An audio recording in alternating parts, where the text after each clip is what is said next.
जय श्री राम दोस्तों, आइए हम अयोध्या कांड का पाठ करें। अब तक हमने दोहा नंबर 7 तक की कथा पढ़ी थी। अब उसके आगे श्री गणेशाय नमः, जानकी वल्लभो विजयते, श्री रामचरितमानस द्वितीय सोपान, अयोध्या कांड।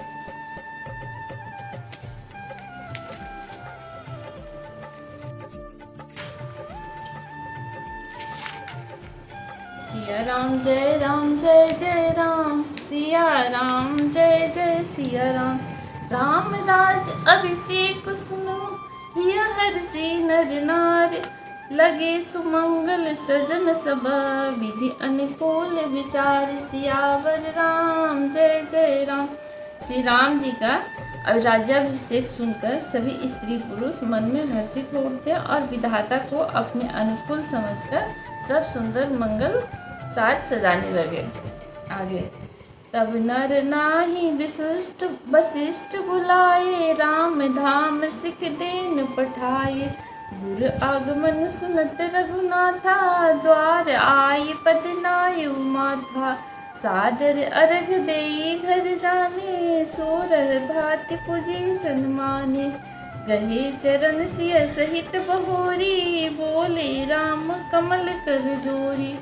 सेवक सदन स्वामी अगमानो, मंगल मूल अमंगल दमनो। तग भी उचित चनु बोली सप्रीति, पठई काज नथ असी नीति। प्रभुता तज प्रभु किन्ह स्नेहु, भय पुनीत अजो यह गेहु। आयस होई सौग करो गोसाई, सेवक लहु स्वामी सेवकाई। सिया राम जय राम जय जय राम, सिया राम जय जय सिया राम। तब राजा ने वशिष्ठ मुनि को बुलाया और शिक्षा समयोचित उपदेश देने के लिए श्री रामचंद्र जी के महल में भेजा। गुरु का आगमन सुनते ही श्री रघुनाथ जी दरवाजे पर आकर उनके चरणों में मस्तक नवाया। आदर पूर्वक अर्घ देकर उन्हें घर में लाए और षोडशोपचार पूजा करके उनका सम्मान किया। फिर सीता जी सहित उनके चरण स्पर्श किए और कमल के समान दोनों हाथों को जोड़कर श्री राम जी बोले, यद्यपि सेवक के घर स्वामी का पधारना मंगलों का मूल और अमंगलों का नाश करने वाला होता है, तथापि हे नाथ, उचित तो यही था कि प्रेम पूर्वक दास को कार्य के लिए बुला लेते। ऐसी ही नीति है। परंतु प्रभु, आपने प्रभुता छोड़कर स्वयं यहाँ आकर जो स्नेह किया, इससे आज यह घर पवित्र हो गया। हे गोसाई, अब जो आज्ञा हो मैं वही करूँगा। स्वामी की सेवा में सेवक का लाभ है। सिया राम जय राम जय जय राम, सिया राम जय जय सिया राम। सुनी सनी सानी वचन, मुनि रघुबर ही प्रशंस। राम कस न तुम कहो, अस हंस वंश औतंस। सियावर राम जय जय राम। श्री राम जी के प्रेम भरे सने हुए वचनों को सुनकर मुनि वशिष्ठ जी ने श्री रघुनाथ जी की प्रशंसा करते हुए कहा कि हे राम, भला आप ऐसा क्यों न कहें, आप सूर्यवंश के भूषण जो हैं। बरनी राम गुण सिल सुभाऊ, बोले प्रेम पुलके मनुराऊ। भूप सजीव अभिषेक समाजो, चाहत देन तुम्ही जब राजो। श्री राम करहूँ सब संजम आजो, जो विधि कुशल निवाहे काजो। गुरु सिख दे राय पही कहो, राम हृदय अस विस्मय भयो। जन्मे एक संग सब भाई, भोजन शयन के लिए लरिकाई। करन वेद उपवेद बियाहा, संग संग सब भय उछाहा।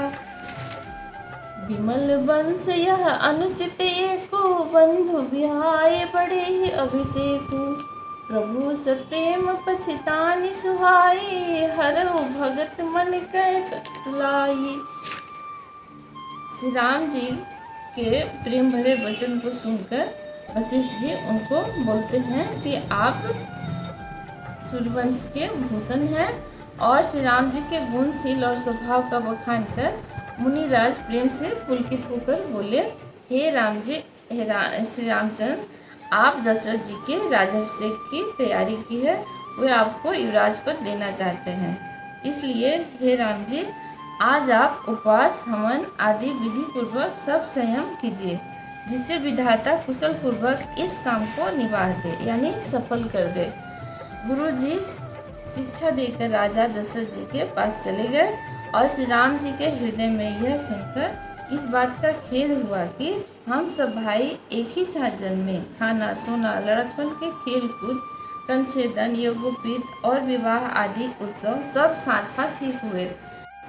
पर इस निर्मल वंश में यही एक अनुचित बात हो रही है कि और सब भाइयों को छोड़कर राज्याभिषेक एक बड़े का ही यानी मेरा ही होता है।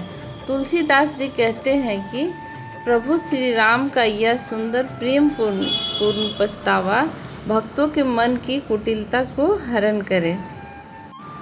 जय श्री राम। अब तक की कथा यहीं पे, आगे की कथा अगले एपिसोड में।